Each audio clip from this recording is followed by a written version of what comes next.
He stood before the portrait as if before a promise. The varnish gleamed. The gold frame cut away the noise, leaving only her, an oval face, calm eyes, lips not smiling yet almost ready to. The painter said she was a treasure, wise, gentle, graceful. Henry VIII believed him. The portrait smelled of wood, oil, and diplomacy, and he thought, why not? If everyone loves with their eyes, what's wrong with marrying a picture? The ship arrived in winter. Anne of Cleves stepped ashore, real, breathing, trembling in the cold.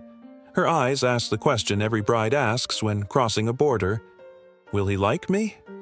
She was different. Not worse, just real. But Henry blinked, and the paint peeled away. I've been deceived, he said. But it wasn't the artist who lied. It was his own habit of loving shadows. He turned away from the living woman, and suddenly behind her, he saw a gallery. The faces of those who came before. Smiles, letters, tears, coronations, executions. 6 portraits of hope and ruin. To understand why he'd fallen for a picture, we have to go back to where the first crown touched the first queen's hair, to the moment love still meant duty, not desire. Catherine of Aragon, the faithful one.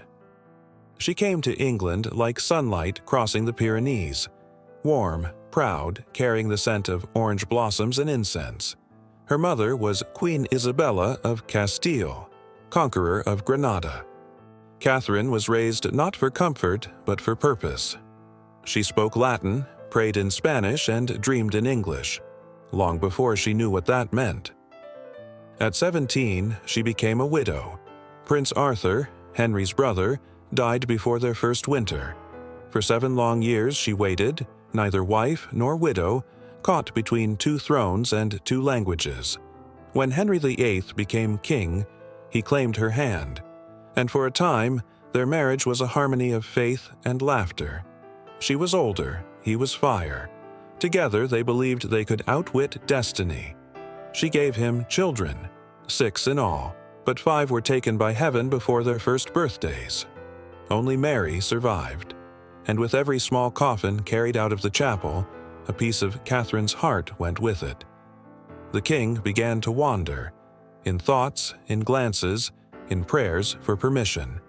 He wanted a son, an heir, a monument to his own name. Catherine wanted peace and got exile instead. She was sent away, stripped of her jewels, her title, her child, and yet she never stopped signing her letters. Catherine, Queen of England, your lawful wife. When she died in 1536, alone in Kimbolton Castle, witnesses swore that her heart, when opened, appeared blackened, as if touched by poison or grief. Her body rests in Peterborough Cathedral, where pilgrims still leave pomegranates, her royal symbol of faith and fertility. Each January, they honor her memory with flowers and whispered prayers. They say her spirit walks the cathedral's cloisters, a silent shadow in Spanish silk, still waiting for absolution that never came. And when the winter wind brushes the stones, you can almost hear her voice.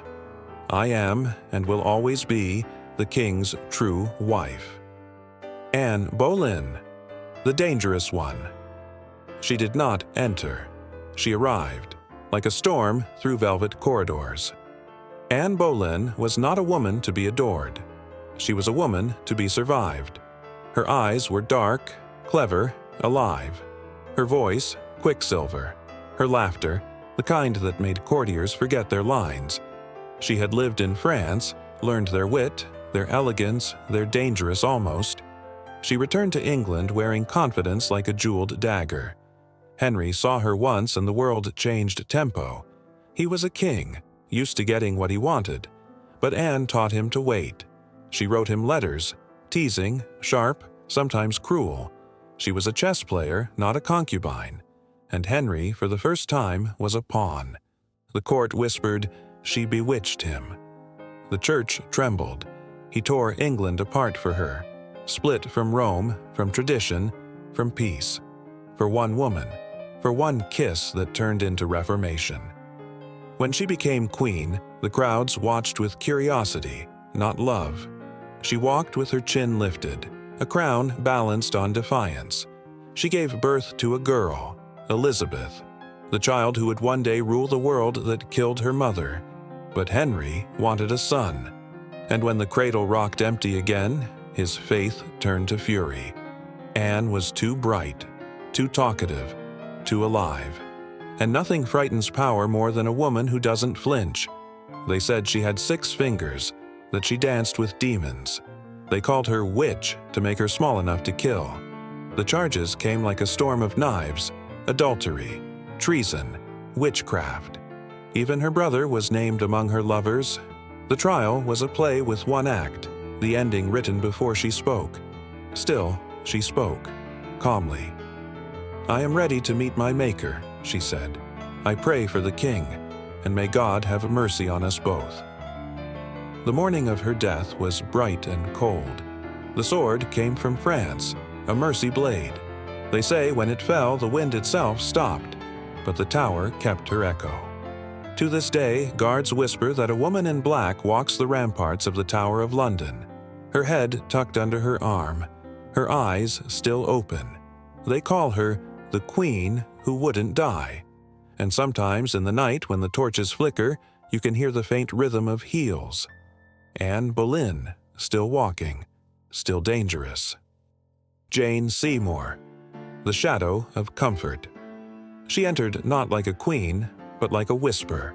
No fire, no storm, no thunder, just calm. After the ashes of Anne Boleyn, Jane Seymour was a prayer for quiet. Her beauty was not loud, it was pale, deliberate, patient. Her eyes were soft, her manners graceful, her silences full of meaning. Henry looked at her and felt, for the first time in years, safe. She did not challenge him, did not burn him alive with questions. She listened, and listening, in a palace built on vanity, was revolution. Her chambers smelled of lavender and parchment. She mended, not with words, but with presence. She called him Majesty, but when no one was watching, she called him My Dear Lord. To Henry, who had lost both peace and pride, Jane felt like confession, the kind that doesn't hurt. But peace in Tudor England was always borrowed time. Within a year of their marriage, Jane grew pale, her steps slow. She was with child, and the court held its breath. After years of daughters, she gave him a son, Edward. The room erupted in tears and prayers. The bells of London rang for 3 days. Henry called her the phoenix that rose from the ashes of my sin. He had his heir. England had its future.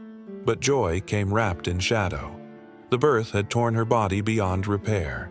Within days, fever took hold. The same invisible fire that had claimed so many Tudor queens. Henry refused to leave her side. He kissed her hands, promised paradise. And then she was gone. He wore black for months. He ordered her buried in St. George's Chapel, Windsor Castle, the place he had built for his own eternity. And there, side by side, they still lie, the restless king and the quiet woman who calmed his storm. They say her ghost still walks the castle corridors on the anniversary of Edward's birth, a white figure carrying a flickering candle, searching for the child she never got to raise. Jane Seymour, the only wife he called my true love, the only one who gave him a son, and the only one who took her peace with her. And then came the woman whose story gave this tale its name. Not the most beautiful, not the most tragic, but the one who proved that sometimes survival is the cleverest form of revenge. The woman Henry chose by portrait, the wife he met and wished he hadn't, the one history calls Anne of Cleves. Anne of Cleves, the unexpected bride. Her story began with a brush, not a heartbeat. A treaty painted in oil and flattering light. The German princess who would be Queen of England, by the grace of diplomacy and the talent of Hans Holbein, the king's favorite painter and, unwittingly, his unluckiest messenger. Holbein painted her as perfection, smooth skin, modest eyes, a face of quiet virtue and obedience. Henry saw the portrait and said, "She is fair. I am content." He fell in love with paint, not with person. When Anne's ship reached England in the bitter winter of 1539, she stepped onto foreign soil wrapped in heavy velvet, trembling with nerves. Henry, in one of his foolish romantic moods, decided to surprise her. Disguised as a messenger, he burst into her chambers. But the moment she looked up from her embroidery, his heart froze. "She is nothing like her picture," he muttered. And from that second on, the marriage was doomed. They wed anyway. Politics demanded it. But the union was colder than the January wind. Henry refused her touch. She smiled and pretended not to notice. She was too well-bred to weep, too intelligent to fight. When he asked for an annulment, she agreed, gracefully, wisely. In return, she gained a title, 2 estates, and her freedom, and became the only wife who ever left Henry, richer than she entered. She lived quietly in England for nearly 2 decades, a beloved guest at court, the king's sister. She learned English, grew fond of hunting and cards, and was often seen laughing with Princess Elizabeth, the daughter of the woman who had once lost her head.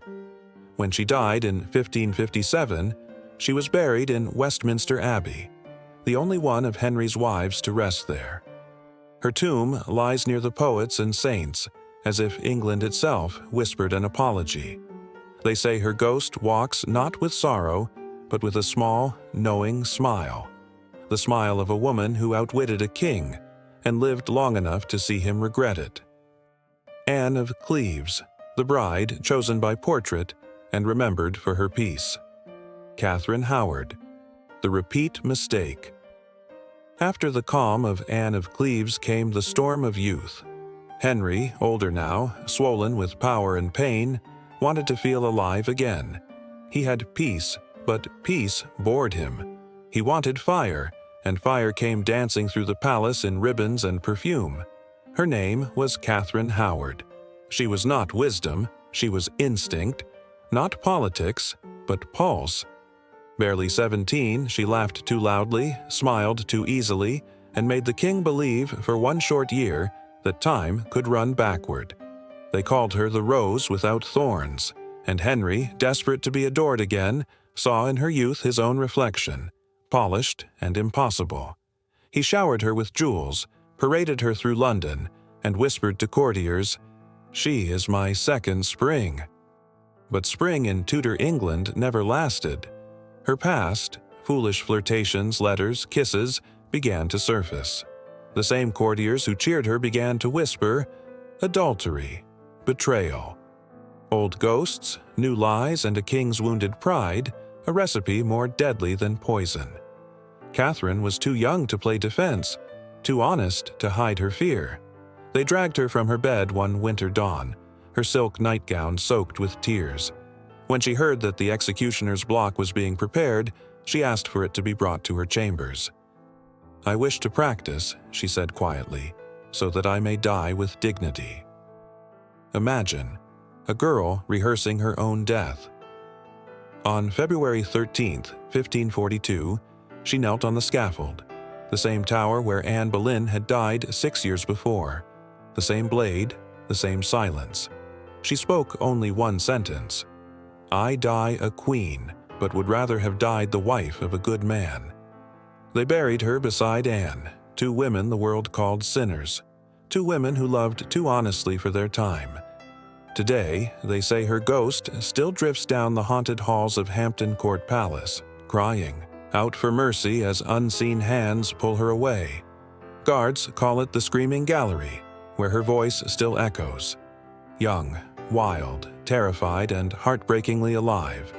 She was not the first to bleed for love, but she was the last to believe it could save her. Catherine Howard, the king's mistake reborn, and his youth buried twice. Catherine Parr, the survivor. By the time she entered his life, the king was more monument than man. His body ached, his temper burned, his heart carried ghosts. He had buried love, fear, and 5 wives. And then came Catherine Parr, the woman who would not burn, break, or beg. She was no child, no conquest, no illusion. She was wisdom wrapped in silk. Educated, thoughtful, already twice widowed, she understood how to live in a world built to silence women, by speaking softly, but never surrendering truth. Catherine was the healer of a dying king.